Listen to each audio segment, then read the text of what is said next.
People forced from their homes because of this wildfire. When will people be able to return? I'm Lori Pritchard, live from the evacuation center. And I'm Mike Hedrick, live at the command center in Harriman with the very latest on this wildfire. Governor Herbert arrives at the fire scene. What he says. I'm Dave McCann. KSL 5 News at 10 starts right now. This is KSL, your news specialists at 10. You can't outlaw stupid. The words tonight from a frustrated Governor Gary Herbert after another human-caused disaster. In this one, a car fire ignites a wildfire and turns a quiet Friday into a nightmare. And the fire burns on. Live pictures from Harriman in South Salt Lake County. And now live pictures from Chopper 5, exclusive from high above, the only news helicopter in the state of Utah, which has been very busy today. We have a team of specialists on Fire Watch tonight from the command post of the fire, the latest details and what's happening right now. We're also at Harriman High School, where residents have spent much of the day. News specialist Mike Hedrick kicks off our coverage on the scene. Mike?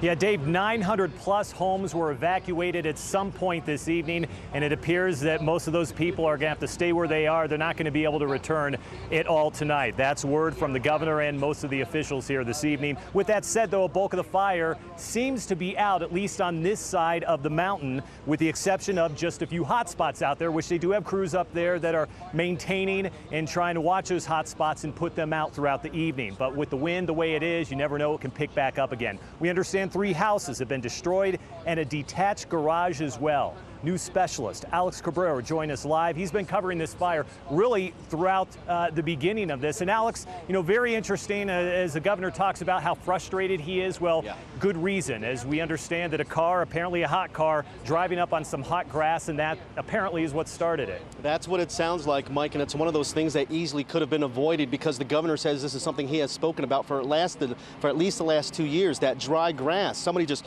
parked their car on that dry grass. Well, the heat got onto the dry grass, started a fire, and before anybody knew it, that fire was pretty quick and moving fast. Now, we got the latest update. 350 acres have burned, including at least 3 homes. And as you mentioned, Mike, there are about 950 homes in this area. All of them are still evacuated, and this area has been declared a county emergency disaster. The images from Chopper 5 are gut-wrenching. Homes on fire, forever lost because of a fast-moving, out-of-control wildfire.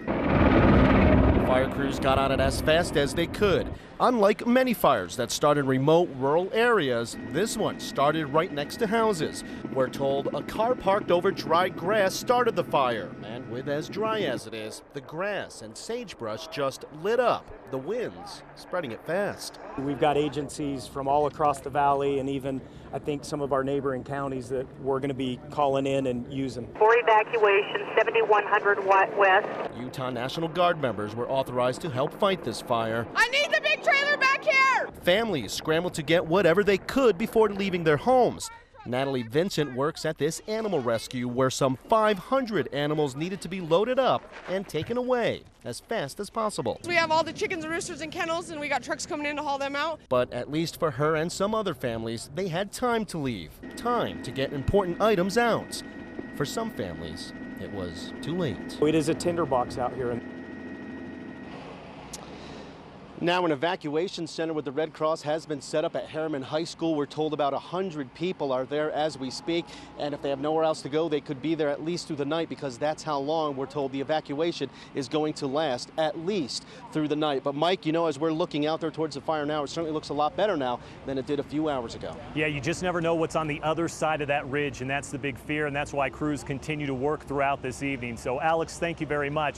And as Alex touched on there, all these people who have been evacuated, where are they going to go? Well, most of them have gone to Harriman High School, at least a portion of them. 900 plus homes evacuated. We understand at least 100 people are at Harriman High School. That's where we find news specialist Lori Pritchard. And Lori, how many of those people do you believe are going to stay the night tonight? Well, Mike, at last count, I was told there are about 92 people here, and between 5 and 6 families plan on staying here at this shelter at Harriman High School. Let me just step out of the way and set the scene for you. We've seen a little flurry of activity in the last 45 minutes of people come in, check in, or people check out. And actually, Governor Herbert is here as well. He was talking to firefighters as well as the evacuees, trying to give them some reassurance and some information. I think that's really what people are craving at this point. But as we talk to evacuees all evening and all evening long, it seems, Sandra, and I'll bring you in now, that people were panicked earlier. They seem a little bit more calm this evening. That's right, Lori. It's a scary situation, as you can imagine, for a lot of these evacuees. One woman saw the fire begin. She escaped with the clothes on her back. Just a little while ago here at the evacuation center, I overheard one woman asking another, did your house make it? A lot of people waiting for the answer to that question. As they wait, all they can do is hope for the best. It was just maybe about waist high. It wasn't even very big. But all that changed in an instant. When I came back out to the porch, the 2 trees next to it were just in flames. And then the next thing I knew, all the stuff right in front of me was all on fire, and it was going towards my neighbors' houses. She grabbed her kids and a niece and a nephew. They got out with just the clothes on their backs. It was just so fast. It just went whoosh like that in minutes. With smoke pouring into homes, others grabbed what they could. Laptops, jewelry, important papers, and that's it. And I drove away sobbing, and I knew that my kids were safe. McKenna Allen and her family grabbed their 3 dogs, 2 birds, and a cat. They had to leave 6 other cats behind. My mom said that they were smart enough to go in the basement and stay safe, so that kind of made me feel better. Evacuees gathered at Harriman High School. Volunteers helped the elderly and fed the hungry, providing comfort in a time of uncertainty. It has been very busy. Red Cross volunteer Tina Spencer has gone from one fire to another. She got back from central Utah last night. We've had multiple fires. We've had multiple shelters open, reception centers open. For evacuees, it's a place they can call home for now. When you're standing on your front porch, you can feel the heat from the flames. Usually you don't say, hey, do I need to go? Right. You get out. And the good news for that woman, as of several hours ago, we do know that her house was still standing. And Lori, here at the evacuation center, we've seen such an outpouring of support. Just the last little while, we saw Chick-fil-A deliver some food. I've seen Cafe Rio, Little Caesars Pizza. They say they have so much food and water for all these evacuees. A lot of community outpouring. I'm sure a lot of these people appreciate that. And one thing I've noticed here is that there are quite a few children, and they don't seem to be panicked. There's actually a kids' room where they're watching movies, they're coloring, and so they're keeping those kids busy. But I think that's kind of a primer of how people are feeling. If you can look at those children's faces and don't see the fear, then you know things are going well for the families here. Just a few housekeeping items. The Red Cross reports that they do not need any more volunteers this evening. And also, if you need medication, there is a medical unit here that is seeing people if they are in need of medical supplies. Dave, back to you. All right, Lori, thank you. Now let's check on the nemesis of the night, and that's the wind. Let's go to the Weather Center. And Lene, you've been checking that tonight. We've been watching it very closely. We've seen different wind directions today, some from the south and some from the north. We're still seeing that on our wind speed map. If you're around Salt Lake or further north, we've seen more of a northerly wind. And if you're south of that little frontal boundary, you're seeing mostly a southwest wind. Wind speeds have come down between about 5 and 15 miles an hour. We were seeing wind speeds near 20 and 30 miles an hour earlier, so that's the good news. The winds look like they'll continue to let up for tonight, but they may be back tomorrow. Warm temperatures this afternoon and warm right now in the 80s and 70s. More heat to come for this weekend. Your full forecast in just a few minutes. Thanks, Lene. Some evacuated residents had time to get their animals out of harm's way. News specialist Shara Park is live at the Salt Lake County Equestrian Park, where a lot of newcomers are spending the night. Shara? Yeah, that's right, Dave. Right now we're feeding Katie here, who was evacuated. There are about 180 animals that were evacuated from Harriman today. A lot of folks, they chipped in, they did whatever they could because they could not bear to see these animals get caught up in this fire. There you go. Horses, sheep, llamas, turkeys, chickens. Neighbors helping neighbors, strangers helping strangers. I just was driving down and asking anybody that needed to evacuate or help. Dozens of volunteers raced into the foothills of Harriman to save whatever animals they could find. We just jumped in our car and grabbed some kennels and went and picked them up. I was rushing my parents. I'm like, let's go, let's go. Many homeowners had to leave some behind. We left behind 3 horses, 2 donkeys, and numerous cats. And we left 25 pigs, goats, 30 goats and sheep, 40 goats and sheep, 2 steer, emus, ostriches. Faith Ching is the owner of Ching Farm Rescue and Sanctuary. As she evacuated with her first load of animals, the fire was headed towards her house. Our neighbors' houses were burning right in front of our eyes. Dozens of people jumped in to help Faith with her horses as she arrived at the Salt Lake County Equestrian Park. A flake in each of the stalls, starting at that end and going down, and then go get another. As the evening wore on, many of Faith's animals arrived at the park with strangers. Most of the rescued animals arrived at the park scared, confused by all the commotion. But volunteers quickly made these animals feel at home. Baby's in here. Come on. Come on, Mama. Come on. And they assured their owners they were in good hands.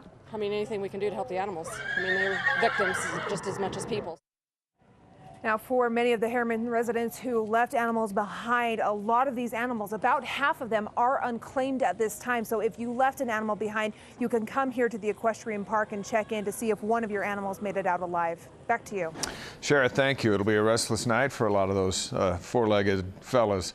The LDS Church has released a statement tonight. In part, they say, quote, "We encourage individuals, families, and congregations to pray for the safety of firefighters, protection of lives and homes, and favorable weather conditions to help control the many wildfires currently burning."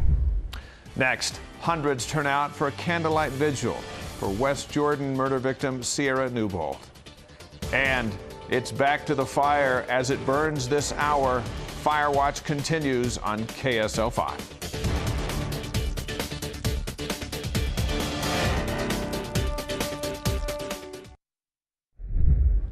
Hundreds of people turned out tonight for a candlelight vigil in West Jordan to remember Sierra Newbold. She's the 6-year-old girl who was murdered and whose body was found in a canal near her home. Those who attended were asked to wear pink and purple ribbons on their wrists. The search for her killer continues. Across the valley, a much different scene. Let's go back to Harriman where Mike Hedrick is. Mike, not to be lost in all of this and in all that impressive video and the wildfires and the property damage, no injuries from this as far as we know. No. Yeah, it's hard to believe, isn't it? And still, that's preliminary, and hopefully that remains the case throughout this evening. I'll tell you what, Dave, though, if you came out here and you saw what was going on, it seemed like maybe a circus or a parade was going to be coming through town. You had people lining the streets on both sides of the street, wanting to see what was going on. You can understand it's human nature to do something like that, but it made it pretty difficult for a lot of these firefighters and emergency crews to make their way through and on up into the mountain to fight it. News specialist Andrew Wittenberg was in the midst of all this. And Andrew, the governor came out, he spoke, he had some very strong words for the general public and some high praise for these hard-working firefighters. He did, Mike, and we were both here when he had that sort of miniature press conference about an hour and a half ago, and we all looked at each other and kind of chuckle in a way when we hear it. It's the quote of the night, perhaps the quote of the month, is that you can't outlaw stupid. Those are the words from Governor Gary Herbert when it comes to fighting these wildfires. Also, large traffic jams, onlookers really preventing some of those early crews, as you mentioned, from actually getting in here and fighting the fire, yet those who were watching had nothing else to do other than watch and wait.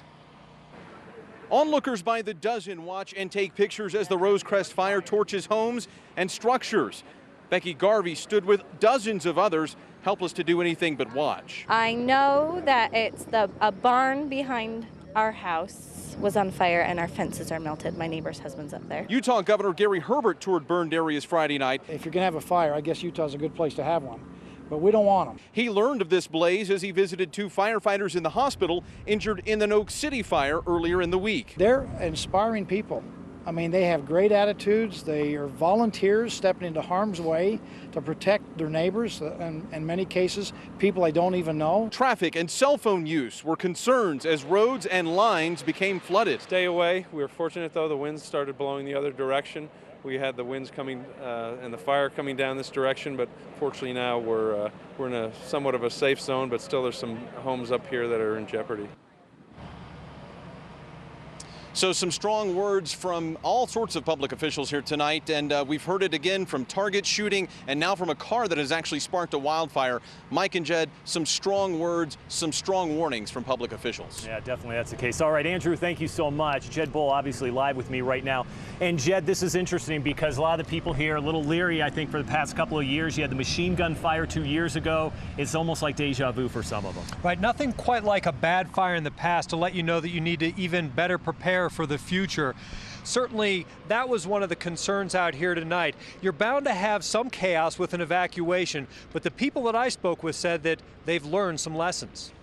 It's a miracle. It's on all sides. Greg Wood truly feared he might lose his home today. Just below my house, you see a little bit of smolder there.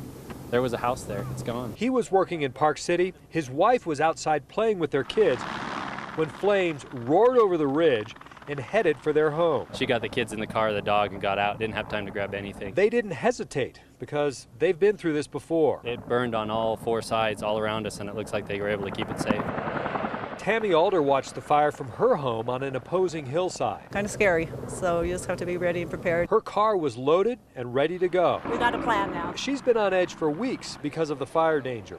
They even decided to stay home July 4th and 24th for that reason. You can see the whole circle of fire surrounding probably about 2 to 3 houses was going up around it. Alder says she almost expected a fire this summer. So when it happened, I just told them to go get the pictures and paperwork, birth certificates and that, and just put it in the truck just in case we have to get ready to go. Now, Tammy Alder told me that she did see a car crash into a police cruiser right on the road in front of her home, and there was quite a traffic jam. But here in this community, it's no longer a fire drill for them. They know it's a reality. Dave, back to you in the studio. All right, Jed, thank you. Lene is here as we look at the forecast, and I think it's 6:30 tonight. It was still 94 degrees out there. Yeah, it's still very warm, and another warm day on the way for tomorrow. That's not good. Nope. Let's take a look outside, though. Not a bad night. Again, the wind's a lot quieter than they have been recently, so that's a happy thought for us. 83 degrees, north winds calm, humidity level a little higher, 17%. Now we want to show you a great picture. This is our winner for tonight in the KSL Weather Photo Contest. Marissa Smith sent this in. You can see the sun peeking through some of those smoke clouds from one of the Utah fires this week. Now, starting tonight, Marissa's picture, along with the other 3 weekly winners, will be put up for a vote from you, our KSL viewers. All you have to do, go to KSL.com, click on the weather link and photo gallery link, and choose the one you like.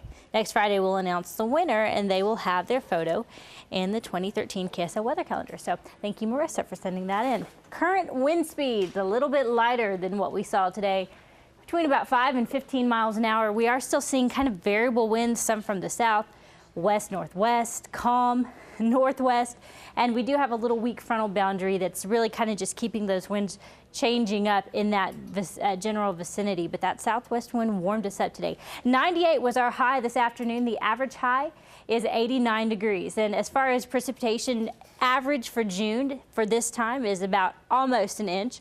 So far this June, we have seen a trace. That's all we've seen all of June. Very behind as far as rain goes. So what happens when you have dry conditions and extremely hot temperatures? Well, that's easy. You go find a glacial lake, as Matt Gallen took this picture.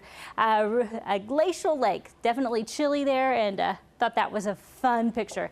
Quick looking ahead at tomorrow's forecast, we will be in the mid-90s to 100s across the area. More of the same weather. Temperatures in the morning will be in the 70s. For the eastern part of the forecast area, 58 Cedar City, 54 starting out in Beaver, and then low 90s to mid 90s along Beaver, Cedar City. Another very hot day across the area. St. George, not really any change heading all the way into July 4th. Keep those triple digits around.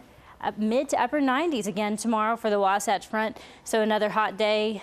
Temperatures will continue to be warm into Sunday, breezy as well. Monday, a slight dip in temperature, and then for July 4th, back in the mid-90s. So go find your glacial lake. This is it, the last weekend of June. Yeah, not a great way to end, is it? No, and we're going to go back to Harriman in just a moment.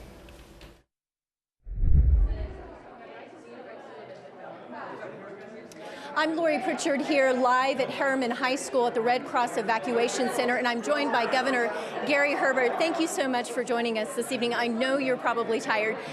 We heard a soundbite from you earlier where you said you can't outlaw stupid, and as I was driving down here this evening, there was a truck behind me and a gentleman threw his lit cigarette butt out the window. Is that what you're talking about? That's exactly what I'm talking about. People are just not thinking. Well, we had the governor right there, and we'll see if we can get that fixed a little bit. Chopper 5 is above the fire that still burns over Harriman tonight. And these are pictures that you'll only see here on KSL 5. Some of this left over from the homes that went up in flames. And we've fixed our technical difficulties. Let's get back to the governor. Lori? All right, Governor, we apologize. We had a minor technical issue there. But again, continue. Well, again, we need to have people to be wise in their conduct.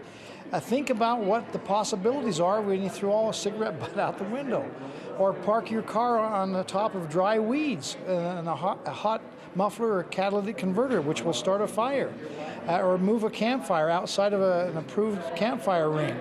I mean, there are just things we ought to be thinking about. It's dry out there. It's a tinder-like condition. And so we can't outlaw stupidity. We can try to remind you to be wise in your conduct. I know you've been thanking firefighters and talking to evacuees. You've spent about 45 minutes here this evening. Just a real quick thought on what you've seen in the community outpouring. Well, again, I'm proud to be a Utahn. And again, we've got just great people. I mean, their resiliency, their attitude, their upbeat optimism, even with people who are losing property and homes and belongings and just being inconvenienced. It's remarkable, the spirit that we have here in Utah. And again, I believe that adversity brings out the true character of people. And if that's a measurement, we've got really wonderful people here in Utah that are going through some difficult times. All right, Governor Gary Herbert, we appreciate your time this evening. Channel 5 News continues right after this. For some Harriman homeowners, this fire feels and smells all too familiar. Just 2 years ago, the machine gun fire forced evacuations in some of the same areas, destroying 3 homes. News specialist Mike Anderson takes us back to another rough firefight. Yeah, Dave, well, you've got to consider that tonight's fire started just to the northeast of the machine gun fire 2 years ago. And in both fires, people were evacuated from the High Country Estate subdivision. A hillside on fire tonight, a similar site seen in September 2010. The machine gun fire erupted during some very dry, volatile conditions. The National Guard went forward with target practice, failing to check warnings put in place by the National Weather Service. We shot in the face of a red flag warning, which is something we do not do. We had a communication error yesterday. An error that led to some devastating results. More than 4,000 acres burned, 3 homes destroyed. The machine gun fire started at a range at Camp Williams just south of Harriman. Today, the Rose Crest fire started near 151 South and 7600 West, quickly spreading and destroying 3 homes. Just as many homes destroyed 2 years ago. If it's gone, I don't think I'll ever be able to go back. It's just taken us too long to build our beautiful, beautiful home. And fears felt by homeowners in 2010 on the minds of evacuees tonight. While the evacuation area for the Rose Crest fire includes more than 900 homes, about 1,400 homes were evacuated for the machine gun fire just to the northeast of tonight's burned area. That fire continues to rage tonight with even more of those dry fuels than we saw 2 years ago. And we will be right back. It has been quite a day. We commend the firefighters, feel for those who lost their homes, and are amazed as of right now on this Friday night, no reported injuries. Good night, everybody.